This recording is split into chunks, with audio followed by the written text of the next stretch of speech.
말세에 내가 내 영을 모든 육체에 부어주리니 라는 제목으로 말씀을 드립니다.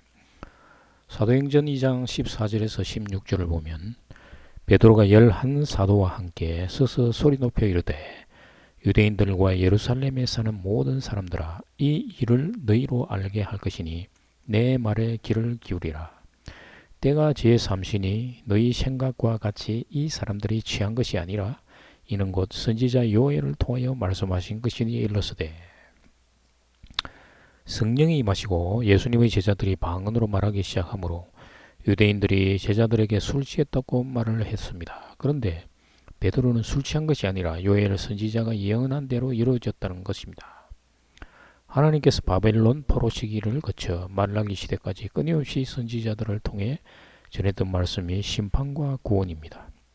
제일 먼저 기록된 요엘을 통해 하나님께서 여호와의 날을 선포하셨기에 당시 듣는 자에게 큰 두려움이 있었겠지만 동시에 회복과 구원이라는 하나님의 말씀에 위로를 받을 수 있었을 것입니다. 하나님은 백성들에게 마음을 다하여 돌아오라고 말씀하셨고 마음을 찢고 돌아오라고 말씀하셨습니다.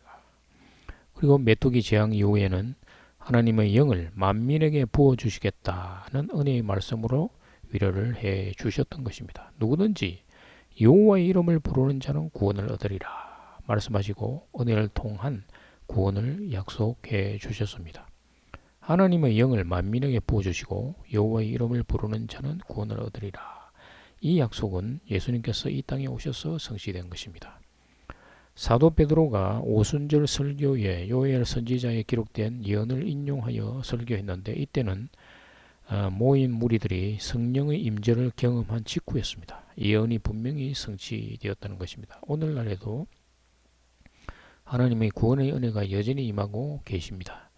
하나님의 영이 세상 어두운 곳에 임하고 회개하고 돌아오라 마음을 찢고 돌아오라고 부르십니다. 그런데 아직 끝나지 않은 메뚜기 재앙 여호와의 날이 있는 것입니다.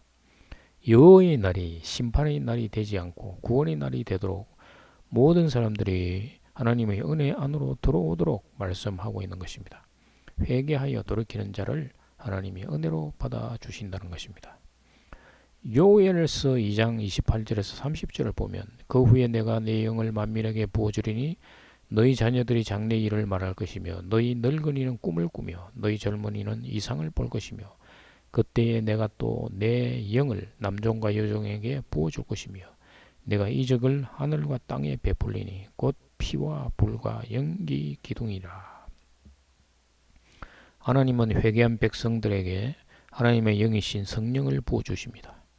성령이 임하시면 너희 자녀들이 장래 일을 말할 것이며 노인들은 꿈을 꾸며 젊은이들은 이상을 볼 것이라고 했는데 자녀들이 장래를 말하는 것에 대해서는 자녀는 하나님을 떠난 자를 의미하는데 그래서 하나님을 떠난 자들이 장래 그리스도로 인해서 구원을 받게 된다는 것을 의미하며 노인들 즉 그리스도를 바라보는 자들은 하나님 나라에 대한 꿈을 갖게 되는 것이며 젊은이들 이제 막 그리스도에 대한 비전을 갖게 된 자들은 하나님 나라에 대해서 알게 된다는 것입니다.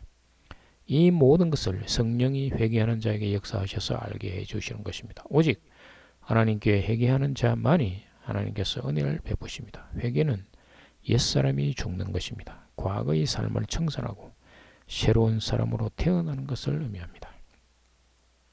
사도행전 2장 17절에서 19절을 보면 하나님이 말씀하시기를 말세에 내가 내 영을 모든 육체에 부어주리니 너희의 자녀들은 예언할 것이요 너희의 젊은이들은 환상을 보고 너희의 늙은이들은 꿈을 꾸리라. 그때 내가 내 영을 내 남종과 여종들에게 부어주리니 그들이 예언할 것이요 또 내가 위로 하늘에서는 기사를 아래로 땅에서는 징조를 베풀리니 곧 피와 불과 연기로다. 말세는 예수님이 십자가에서 죽고 부활하신 이후를 살아가는 시대를 의미하는데 내 영은 성령을 의미하며 모든 육체에 부어준다는 것은 그리스도 안으로 들어오는 모든 자에게 성령 세례를 주어 부활 생명을 준다는 말씀입니다. 부활 생명을 받은 자가 영적 이스라엘의 회복을 이룬 자가 되는 것입니다. 하나님께서 제자들의 방언을 통해 영적 이스라엘의 회복을 이루시겠다는 말씀입니다. 프뉴마토스는 성령을 의미합니다. 성령 세례를 받는 것은 죽은 영을 부활시켜 거듭나게 해주시는 것입니다. 물과 성령으로 거듭나는 것은 세례의식으로 표현되는데 거듭나는 것은 하늘로부터 태어난 새로운 피조물이라는 것입니다. 영적으로 거듭난 자들은 놀라운 능력을 이루게 될 것이라는 말씀입니다. 아포투 푸뉴마토스 무, 이 말은 나의 그 영으로부터 부어질 것이다 라는 의미입니다. 성령 세례를 받아서 부활 생명을 가진 자에게 많은 은사를 부어진다는 것입니다. 여기서 은사는 예언과 환상 등을 의미하는데 성령 세례를 받은 자들은 이렇게 표적이 나타나는 것입니다. 사르카는 육신을 의미하는데 육신이지만 육으로부터 나타나는 종교심을 의미합니다. 그 종교심에 성령으로부터 나타나는 은사를 보여주어 성령의 사람으로 변화시키겠다는 것입니다. 토우라노는 영적인 하늘을 의미합니다. 테스게스는 사람들이 사는 세상을 의미합니다. 즉 영적인 하늘에서는 표적으로 인해서 예언과 기사들이 일어나고 혼란이 가중된다는 것입니다. 피와 불과 연기는 전쟁을 상징하는 것입니다.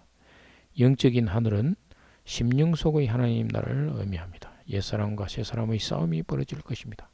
거짓 선지자들이 일어나 그들의 입으로 하는 거짓말이 난무하게 된다는 것입니다. 예수님의 십자가의 사건 이후 이스라엘 사회는 극도로 혼란에 빠졌습니다. 정치적으로는 로마에 대항하는 열심당원들로 인해서 전쟁의 분위기로 치닫고 종교적으로도 유대주의자들이 예수를 십자가에 처형하므로 예수님의 제자들은 설 자리가 없어진 것입니다. 그런데 성령이 임하신 후에 제자들은 성령의 능력으로 복음을 전파하기 시작한 것입니다. 영적 전쟁이 시작되는 것입니다. 예수님께 성취한 것은 심판과 부활이었던 것입니다. 하나님의 은혜인 부활 생명을 얻기 위해서는 회개하여 예수와 함께 십자가에서 죽은 것을 믿고 하나님께로 돌이키는 자에게 하나님이 성령을 보내주셔서 죽었던 영을 살려주시는 것입니다. 오늘날 현재적 부활을 전하면 당장 핍박이 몰려오게 됩니다. 그러나 복음을 전하기 위해서는 피할 수 없는 도전이 되는 것입니다. 복음은 십자가에서의 죽음과 부활이 핵심입니다. 육의 몸이 죽고 영적으로 죽은 자들 가운데서 다시 영의 몸으로 살아나는 것이 부활입니다. 부활은 이전의 몸이 살아나는 것이 아니라 완전히 변화된 몸인 것입니다. 이것이 큰 권능이요 기사이며 표적인 것입니다. 사도행전 2장 20절에서 주의 크고 영화로운 날이 이르기 전에 해가 변하여 어두워지고 달이 변하여 피가 되리라. 주의 영화로운 날은 주님이 이 땅에 하나님 나라를 세우시는 것을 의미하는데 심령 속의 하나님 나라를 의미하는 것입니다. 해가 변하여 어두워지고 달이 변하여 피가 되리라는 말은 표면적으로는 역시 전쟁과 같은 세상에서의 혼란을 의미하지만 그러나 영적으로는 심령 속의 옛사람은 죽고 새사람이 등장하는 것입니다. 새사람은 부활하신 그리스도를 의미하며 성도가 주의 이름을 부르는 자가 되는 것입니다. 감사합니다.